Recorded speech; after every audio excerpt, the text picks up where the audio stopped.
Talking podcast. I'm JJ Starr. And I'm Downtown Andy. Welcome, welcome. We're here to talk and bring some civil discourse to an otherwise discordant world. How are you, Andy? Oh, I'd be a lot better if it wasn't so gloomy out. It's hot as fuck. It's pretty gross. It's like, it's just, you walk outside and it's just like a wall of wet heat and bugs. Ugh. It's so gross. Once again, the day off has gone by too soon, too fast. Yeah. Ugh. And now tomorrow. Yeah. Yay, work. No work. Well, at least we have tonight. At least we have some civil rules. Yes, we do. We Unlike our workplaces. We have 3 rules. Yeah. 3 rules for the sake of civility. No judgment, nothing personal, and don't be a dick. Sadie's a big proponent of not being a dick. And when the dog says don't be a dick, you know it's serious. That's business. Every time I look at this face, I just think back to that dog episode that we did. Yeah. It's just such a precious little face. It this is. Little snoot and these little paws. She's just so... How could anybody not love this face? I mean, and all that gray fuzz. That doesn't matter. I love it. That doesn't matter at all. I mean, I look at pictures of her when she was younger, and, like, before she had the white hair, and she's like she didn't have eyebrows. And she just puts her face down on the bed between her paws. Yeah. She's here to supervise. She's here to make sure things go off without a hitch. For me, it's right up there with all the animals we have outside. The chipmunks, the squirrels, the raccoons. We have a new skunk now. Yeah, new baby skunk. We have a new skunk. We had mostly white skunks, and now this one is actually mostly black. It just looks like the end of his tail was dipped in white paint. Yeah. Maybe it was. He's got to go tell that raccoon what's up, the one that's been pushing in the bird feeder. Oh my god, this raccoon that, like, tossed our fucking porch. What a little jerk. This is the biggest raccoon I've ever seen in my life. Some people are actually, like, tuning in to see what I put up on Instagram every day when it comes to the critters out there. Yeah? Oh, yeah. There's people keeping tabs. Well, I mean, we do Latest have... installments and all that It is quite a jazz. show. It is. It is. I mean, I check the cameras every single morning to see who came by in the middle of the night and what they stole. It's gold. And what they destroyed. Oh... What do you want to talk about? What do I want to talk about? Well, considering that's what brings peace to my day. Yeah. I gotta ask you. You've probably been bullied in your lifetime, right? Many, many, many times. Yeah? Yeah. Doesn't make you feel too good, does it? Oh, absolutely not. Yeah. Of course not. I mean, you learn how to deal, I guess. Yeah. But, I mean, it doesn't stop it. You think there's anybody out there that's never been bullied in their whole life? I think maybe there are people out there who have been bullied but don't realize it. Maybe, people blur the lines, especially nowadays. People blur the lines, I think, between, like, harmless teasing, like playful teasing, and bullying. And I want to believe that true bullying, it sort of comes with the expectation of malintent, and I think that there are some people who are so maybe a little optimistic, maybe a little naive, maybe a little of both and everything, who will be bullied but sort of shrug it off as just playful teasing. I think it can be a trauma response. I think it can also be, sort of like people who are used to it, people who are sort of like they've lived lives full of, like, subtle abuses like that and everything. So maybe they don't realize that they're being bullied. For those who don't know, we don't go into any of these episodes with any pre-written notes or anything like that. Everything's always off the cuff. It's always, and I've got a lot on my mind, especially when it comes to this topic. I just hope that I can remember to get it all in the time that we have. Well, we'll see what happens. One of the things I've noticed about a lot of episodes is me just, like, sighing when it comes to these sorts of topics over and over. I'm just like, As the person who does the editing, I can guarantee you that your sighs and your large breaths are very, very, very frequent. Well, your large breasts are frequent as well. Hey! Anyway, getting back to the topic at hand. Yeah. It's no surprise that I have been bullied most of my life. It's no surprise? It's no surprise. It shouldn't come as a surprise. I don't think it should come as a surprise. Because I think about it more frequently now than I ever really had before. Yeah. And because I've had to tell the kids, when it doesn't happen to them very frequently, but when it does, I have to remind them. I go, I get bullied to this day, even as an adult, even in my 30s, which is ridiculous. But it happens. It happens at work. It happens with peers. It happens with family. Well, you know why? Is because, when we were kids and we were bullied, those bullies grew up with us. It's not like they stayed back there. Like, they grew up, but they didn't necessarily grow out of it. So people who were nasty as kids didn't necessarily change when they get older. No. But part of it comes down to the fact that I wasn't really effectively taught how to defend myself. I remember being a kid and, it started out with being... it's always been, me getting teased for things that I like or ways that I am. So if it wasn't Pokemon and Power Rangers and things like that, it was the music I listened to. Like, when I was 12, 13, I was listening to Kid Rock and Eminem and Death Row Records, and then it moved into all the rock and metal that I listen to now. And it didn't matter what it was. Somebody always found a reason or a means to tease me just because I liked what I liked. Well, I'm going to laugh at you later for the Kid Rock thing, but that's totally different. I don't give a shit. See, that's the thing.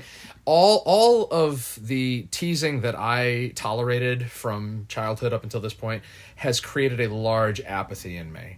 I am now at the point where I give so little fucks that it dawns on me now at this point that I was obviously an easy target and didn't care enough to defend myself. One, I wasn't taught how to effectively defend myself because just intrinsically, if I was teased, I started throwing fists because I got angry. Yeah. Because who should have to put up with that sort of thing? Nobody. Yeah. It's just not common decency. But kids don't know any better. They should by the time they're adults, but, bad parenting, bad upbringing. Yeah. And so, at the time, even to this day, I didn't think that there was a reason for me to I didn't think there was a valid enough reason for me to have to defend myself. It's like, I like what I like. What gives you the right to criticize me just for being myself? Yeah. I mean, I get that. And I've been there. I certainly have. I'm still there, the same as you are. So again, large amount of apathy at this point because I'm just so used to it that I really just don't give a fuck. And, I have the self-awareness to know that I'm not a very quick wit. So I've never been good with comebacks. I've never been good with quick, witty retorts. As much as I've wanted to be, I've wanted to just stick it to the people that piss me off. I don't have that in me. I don't have it in me to be a bully. I just don't. And the saddest part of all of it is that the teasing that I have done, that I have made others endure, has been because of what's been done to me. Yeah. So I, in turn, put it upon other people because they don't defend themselves, and I can get away with it. And I have no malintent in mind, but then after I say what I say to these people, I stop and I think, that's something that somebody once did to me, and people I do it to don't deserve it any more than I do. So why do you do it? Habit at this point. And I have to stop myself and remind myself that it's not right. And then I do my best to try and make amends later on. So the first thought that comes to mind is there's a coworker that I have who's just, he makes himself an easy target. Yeah. And I bust his stones all the time because of his mannerisms and whatever. And then when I think about what's been done to me, I stop and I'm like, he doesn't deserve that. And I go back and I remind him about what a good job, because he does actually do a very good job. He tries a lot harder than some of the people in the office. Yeah. And he deserves more credit than he's given. Okay. But that's me. That's where I take that step and I say, what I'm doing is wrong. I need to make it right. Yeah. But the same cannot be said of most people. I have one. And I'm not a saint, obviously. But I cannot pinpoint any bullying that I have actually done since middle school. And the only real thing that I did in middle school, I paid dearly for, because I got suspended for a week, and I had to write some really boring fucking papers on it. But I cannot say that in my adult life I've ever truly bullied anyone, and yet I have been bullied. I have been teased and tormented and made fun of and made a joke of. I mean, I had an entire meeting the other day, a professional meeting, about the fact that I am fed up with being made out to be a joke for doing my job well.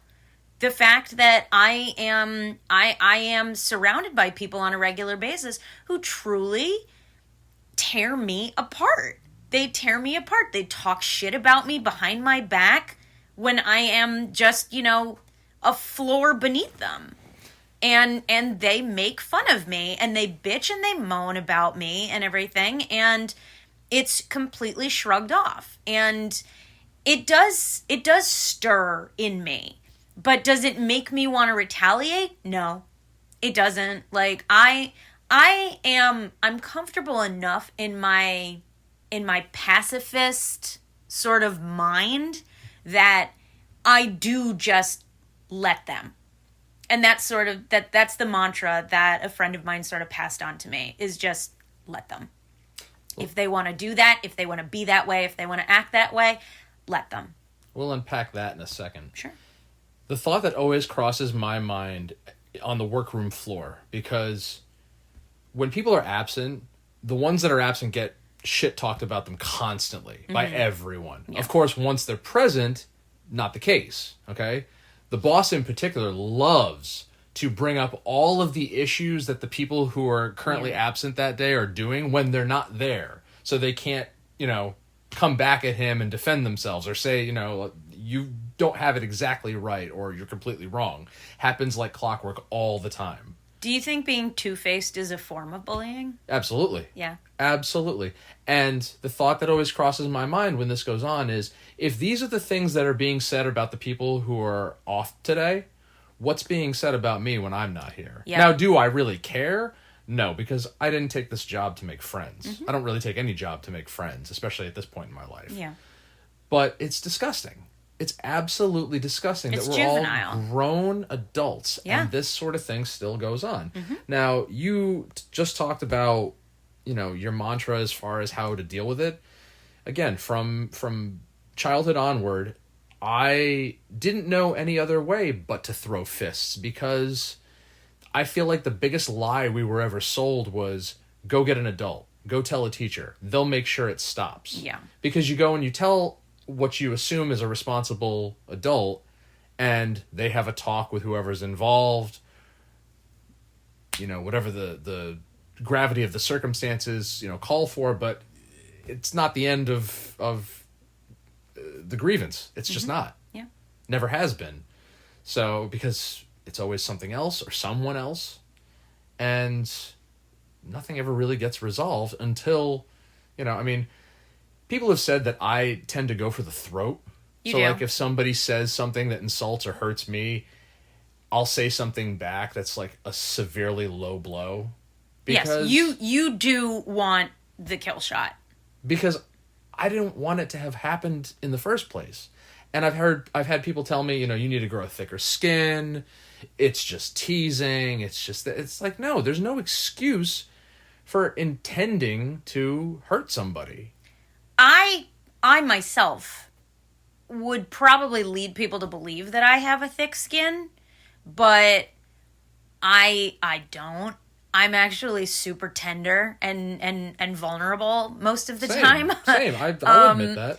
And I do internalize it, but I internalize it to a point where, like, it's almost like I can imagine it being like a wad of aluminum foil that just, like, takes up my entire brain until I can shrink it down and just squeeze it tighter and tighter and tighter until it's truly just garbage. Like, you've seen how I get. Mm-hmm.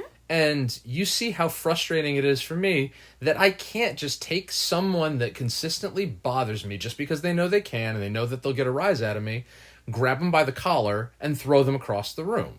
Because that's what it would come to. Because that's how upsetting it is for me that I can't put them in their place, verbally or physically. Yeah.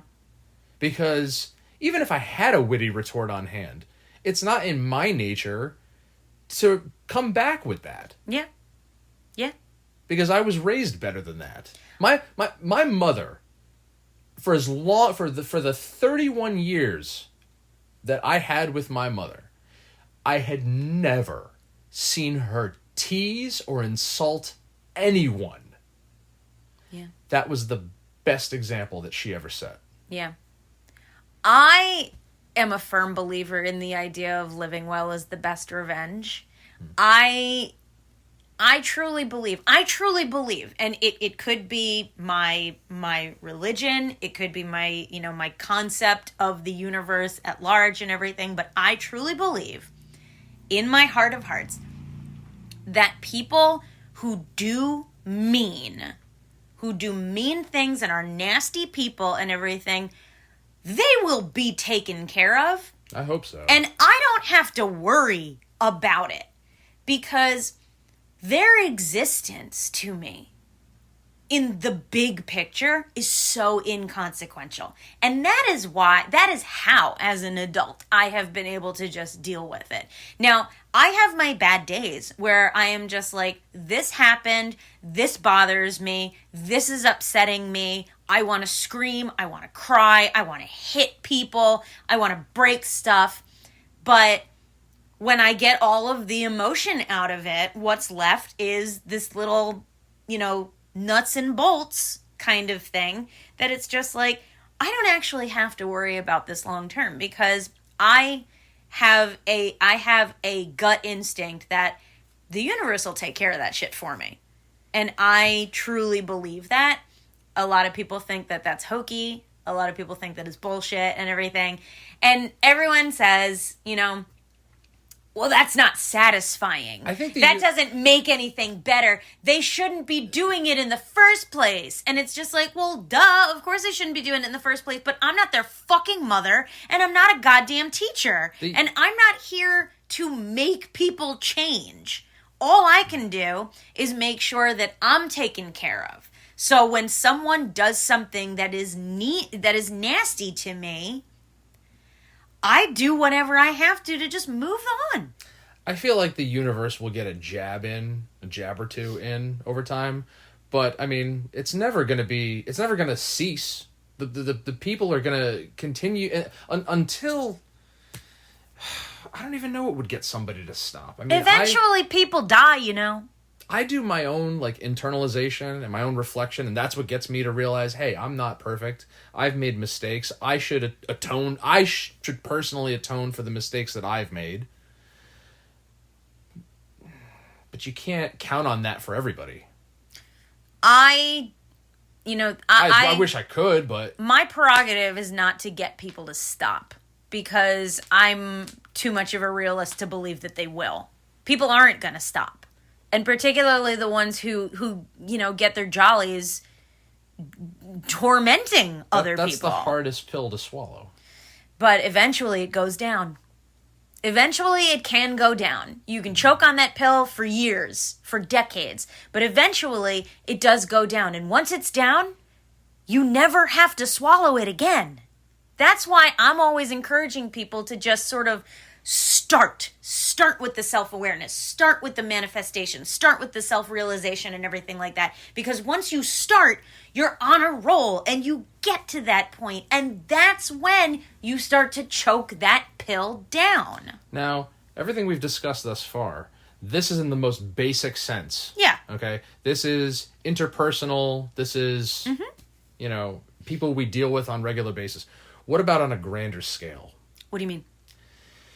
Well, I don't know how much of current events you've kept up with over the past week, but on Wednesday, apparently one of the Hamas leaders was assassinated. I actually had no idea. I'm learning as you speak. And I learned this morning that apparently Iran has plans to retaliate. Okay. So, what does that mean for us? Apparently, our government is moving ships and planes and fighters and shit over into, their surrounding areas and things like that. Basically, they're insinuating World War III is, on the horizon. Yeah, I've been hearing about that for about 30 years now. Well, why does it have to happen? Who started it? Who's going to stop it? Who's going to be the bigger person? Is there going to be a bigger person? I don't know. Exactly. See, we've been hearing since October, oh, well, Hamas did this to Israel. They killed 1,200 people. Oh, why did they do that? Well, because Israel's been inhabiting this land that's supposed to be part of Palestine or blah, blah, blah. And this whole Middle East conflict, back and forth, back and forth, back and forth since 1940, whatever, right? Yeah. Okay? Everybody's fighting over land. Everybody's fighting over principles and whatever and this and that and the other thing, which most of us couldn't care less about. But obviously somebody feels wronged. Some group of people feel like they're owed something. Some group of people feel like somebody started it and no one's going to back down because somebody wants to be the one to finish it. Well, I mean, that can be said of any marginalized group also. I mean, not just, Middle East conflict. I mean, look in your own backyard. That shit happens here all the time. All the time. And we've talked about this. We've talked about marginalized group fighting for one thing or another and what happens when a fight is finally won. But see, what happens when a fight is finally won? Because you need something to stand on. You need something to stand on and something to fight over in order to stay loud. Peace is very quiet. Peace and equality is wildly silent. But here's the thing. In regards to our own personal conflicts, okay, words will be said. 99% of the time, physicality will never happen. Yeah. And the worst thing that'll, the only thing that'll really be hurt is feelings. On a grander scale, lives are going to be lost. Innocent people are going to die because humanity still does not really know how to come to the table and compromise. Innocent people die because of bullying on a small scale also. Yeah. I know plenty of people who have died because of conflict like that, especially internal conflict. From tormenting, abuse, and bullying, and it happens. And maybe that's why I don't pay attention so much to the grand scheme of things, because I'm much more concerned with and affected by the small scale. And that's why I encourage the people that I care about to swallow that pill, because and to learn how to heal themselves. Because you can only save yourself. You can't save everybody else, and you can't stop everybody else's pain. I'm not saying that it's a priority we should make to save everybody else, but a conversation has to be started amongst ourselves to improve efforts to alleviate what leads to these conflicts. Do you think that a conversation hasn't been started yet? I don't think the appropriate conversation's been started. I don't think the effective conversation's been started. Now, I'm not saying that I'm going to come up with any sort of solution that's going to solve any problem overnight. But if what has been done thus far has not yielded results, then where are we going wrong? I think that too many people on the other side of it are overly concerned with what's in it for them. Yeah. I think that when you look at what can be gained, either some sort of satisfaction is gained from being the nasty side of things. Some sort of satisfaction is gained by that. Whether it is, the people who want to get a rise out of you on a small scale, or the people who make money off of, international conflict. too few people truly want peace and quiet and peace of mind. Too few people, because it doesn't satiate them. It doesn't satisfy whatever sick need they have that is in their own self-interest as opposed to the greater good. So you think that there's people out there that just always need to be fighting something? Absolutely. Abso-fucking-lutely, Where do you I think do. that comes from, though? Personally, I think it comes from one of two places. Now to get into my dime store psychobabble. It comes from one of two places, and I could be completely wrong. I have like 4 degrees in English. I know nothing about psychology. But I believe that people like that either at some point in their formative years, they realize that they can get what they want by acting that way. And so they perpetually act that way under the impression they will always get what they want. So they fight, they argue, they get loud, and they get in someone's face because they will get what they want if they do. The other side of that coin, though, is that the same people could be doing it because they've been having to fight for what they need their entire life. They've had to fight to be heard. So it's either they have always gotten what they wanted or they've never gotten what they wanted. See, now, I can identify with that because I've had to fight for years to get what I want out of people, out of life, out of jobs, I've struggled for a long time. I've struggled for peace and quiet. But I don't need to constantly be involved in a conflict. I'm all for proving my worth and what I can do and how good I am at what I do and my usefulness in the world.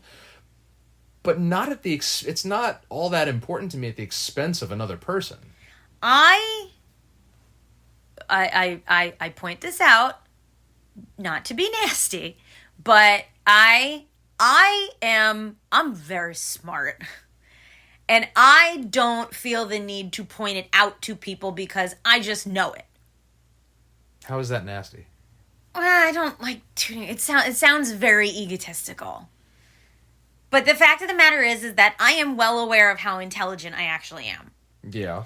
And I do not need to lord that over people. I don't need to show off all the time. Sometimes I enjoy it, but I think everybody does. Well, yeah. But I don't need, it doesn't satisfy me to have to be loud about it because I know it. Well, there's a difference between being egotistical and then, trying to dominate somebody else with your ego or your willpower or, just because you can. And the same can be said, though, of the people who are constantly picking fights. Like, I would never ask something of someone that I wouldn't expect of myself. It's the same reason you don't see me asking people for favors, asking for loans or handouts, or when people offer me things, I have a hard time accepting it because a lot of the time I feel like I haven't earned it. Yeah. But people constantly offer, like, hey, do you need a drink? Hey, do you need help with this? Hey, whatever. Just like, even the simplest thing I can't say yes to because I've always felt like I have to earn everything. Yeah.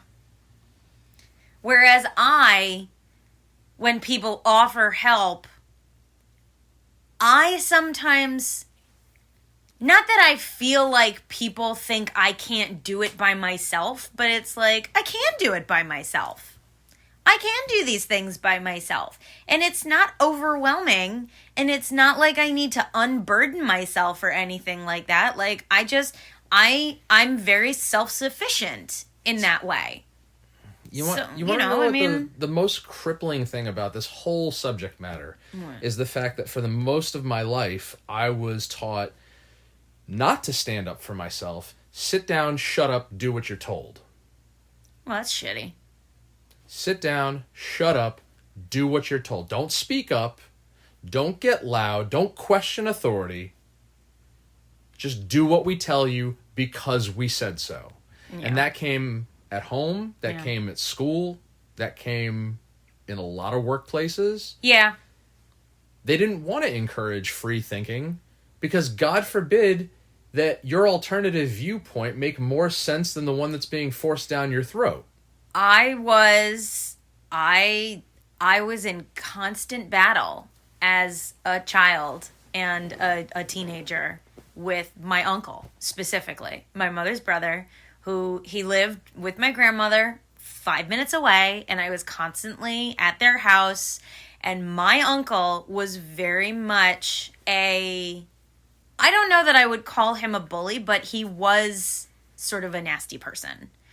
And he, for all of the good times and all of the good memories that I have of him, I know that I can credit him with, and I'm grateful for, for the shit that we went through at, towards the end of his life and everything. And I didn't see him for the last however many years of his life, because of a huge falling out that our family had.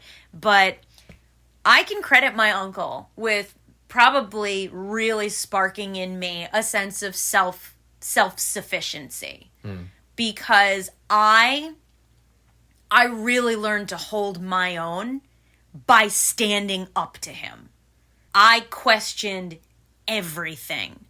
Everything that he said, everything he told me to do, told me was right or was better or was smarter and everything. And I questioned every fucking thing.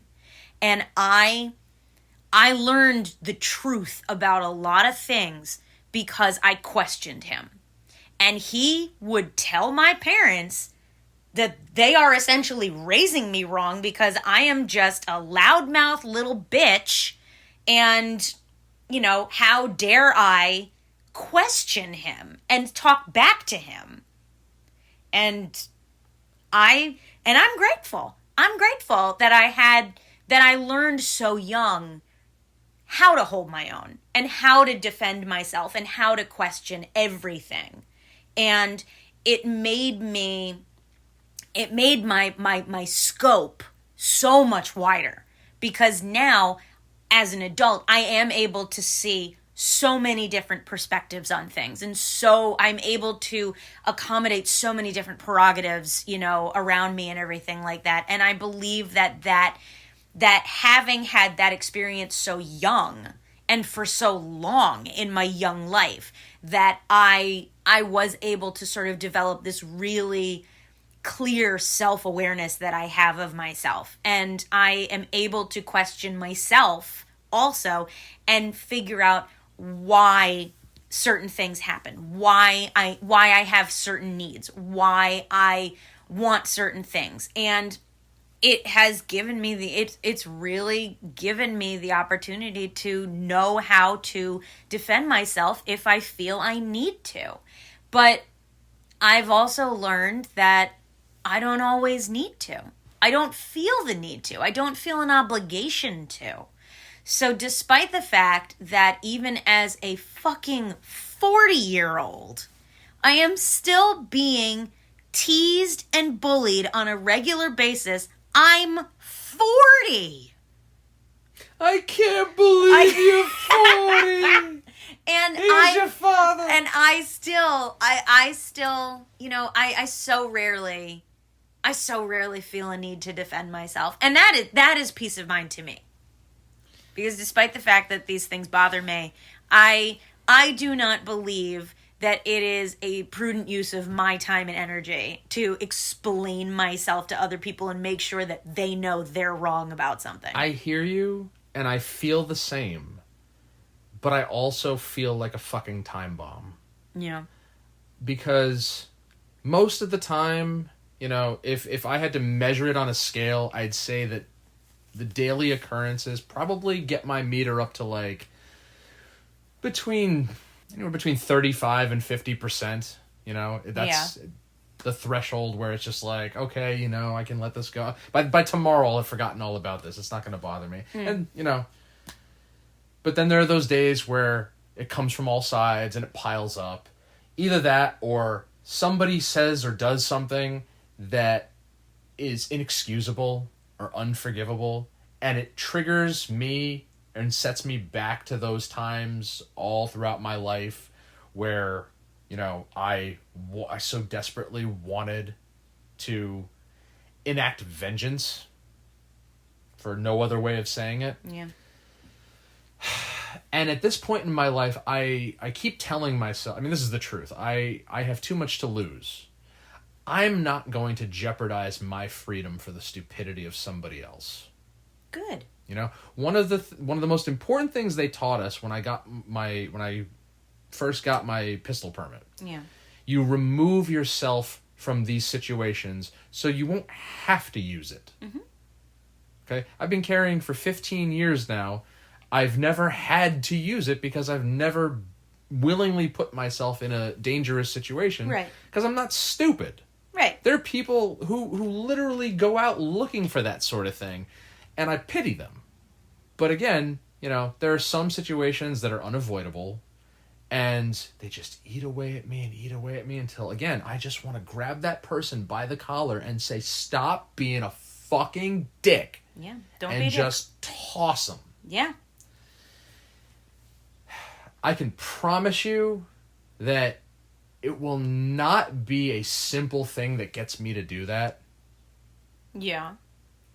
I hope not. But it's on my mind all the time because people love pushing my buttons. They just do. They know, because they know they can get me to react. You saw what Henry was doing to me earlier. Mm-hmm. You know, but he's my son and I love him and I love you. But, you know, it's not right to me that somebody will push buttons because they know they can get a reaction. That's something that's psychologically wrong with them. That's not my opinion. That's a fact. I don't disagree with that. I mean, if we're reverting back to that sort of I can't even think of the words right now. It's pure disgust. All welling up inside me that there are people in the world that would allow themselves to stoop to that level. Like, this is not me crying about, you know, past problems or whatever. It's the fact that people exist in the world today that seek the frustration of others. Just because it's something they know they can do. Yeah. And there's no room for that in this world. There shouldn't be. Not with everything that's going on. Not with the fact that, you know, we all seem to be struggling right now just to make ends meet. You know what I don't think people do enough of? I don't think enough people do enough self-reflection. I don't think that they look internally at themselves and think, who am I? Where am I? Where am I going? What am I doing? Where do I want to go? Where do I want to be? What do I need to do to get there? Mm-hmm. Because I'm exactly where I intended for myself to be. I set the wheels in motion to get me to the point that I'm at right now. Mm-hmm. Same. Now let me ask you this. Do you think it's fair that you tickle me all the time because you think it's funny? I tickle you I because very I adamantly love you. I hate it so much. Way to deflate my entire argument. If you really want, and you've asked me to stop, and I have stopped. I have asked you to stop many times. But I have when you've gotten serious. For the time, yes. I would never call you a bully, though. I know what a bully looks like. And that's just it. See, bullies are not what they were made out to be in TV when we were kids. They're not the Scut Farkus looking type who, you know, are going to pound on you just for, you know. Like the bad Archie and Boom Boom Washington we were watching on Alvin and the Chipmunks yesterday. Yeah. The ones that got bested by the fake Mr. T. By Mr. T. Yeah.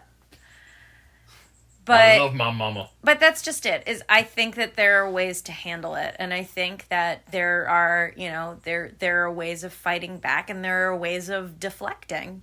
And I don't think there's anything wrong with deflecting. I don't believe that it makes you a doormat. I don't believe it makes you a pussy. I don't think it makes you, you know, weak or anything like that. I actually think that it takes a lot of fucking strength to just let it go. I think it takes a lot of strength to let it go because it's hard to do. And I think that the people who practice trying to let things slide off their back. And maybe it doesn't always work, but the people who really try because they don't want it to stew and they don't want to ruminate on it, I think that they are the stronger people. I think that it takes very little effort to get mad and stay mad. And I think it takes a lot of strength and a lot of that self-reflection you're talking about to understand that it is not necessary to hold on to that. But it's not the easiest thing in the world No. to just let it go. No, absolutely not.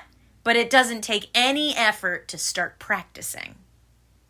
It's like saying you're going to start a diet or a workout routine, but you're going to start tomorrow.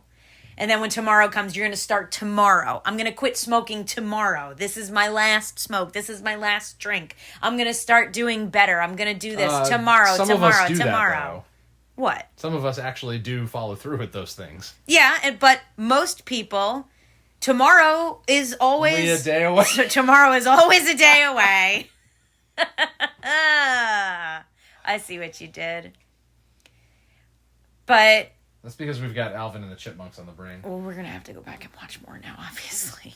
God, because this is where we're at. Pick out the 3-part harmonies. Yeah. Oh...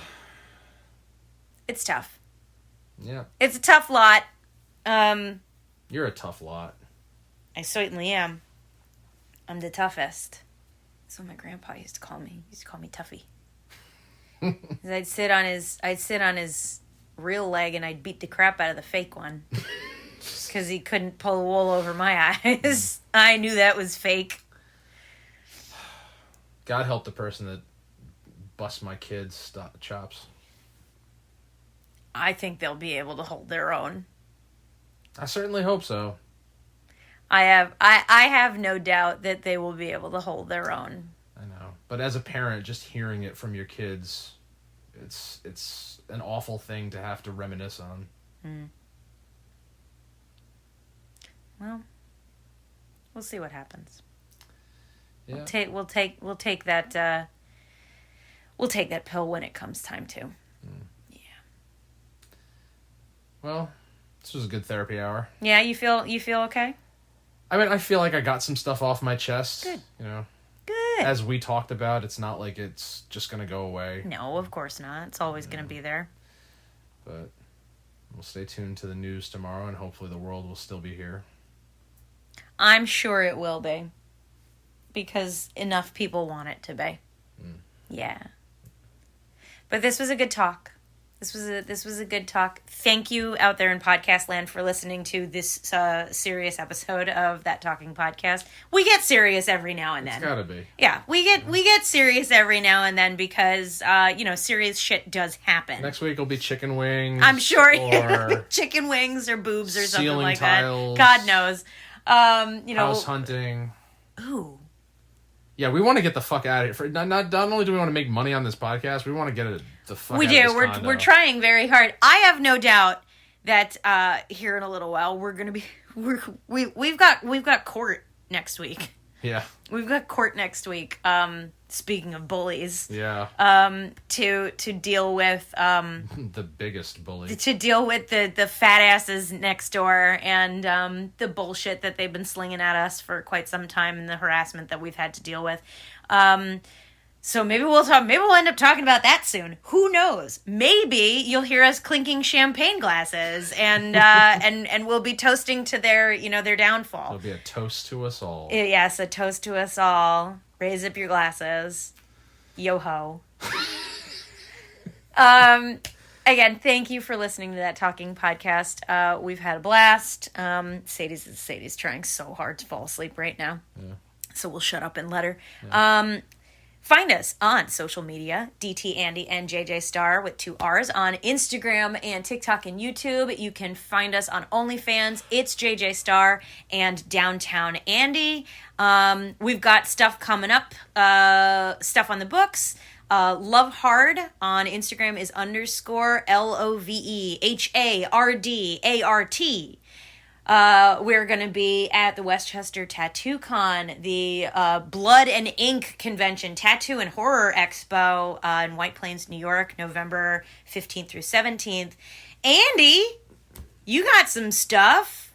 Both bands will be at the Rat's Nest at the Blackthorn Resort in East Durham, New York, August 16th and 17th. Yeah. Oh, that's next weekend. Yeah. Holy moly. Okay. So yeah, check that out. Tax Collectors and Harlots and The Strangers are going to be... The Strangers are a band. The Strangers are a band. Yes. That's the Facebook, I think, now. Yeah. Okay. I don't know. Apparently there's other strangers on Facebook. There's strangers all over the internet. It's creepy. Yeah. So yeah, thank you, Andy, for our theme song, The Guide. Thank you for the editing. No problem. And thank you for getting my ass up here to do this. And thank you, Sadie, for being so cute. She couldn't give a... God, she really couldn't give a shit right now. Yeah. From all of us here at That Talking Podcast. All three of us. Yep. You are. I am JJ Starr, and you are? I am Downtown Andy. And we will talk to you later.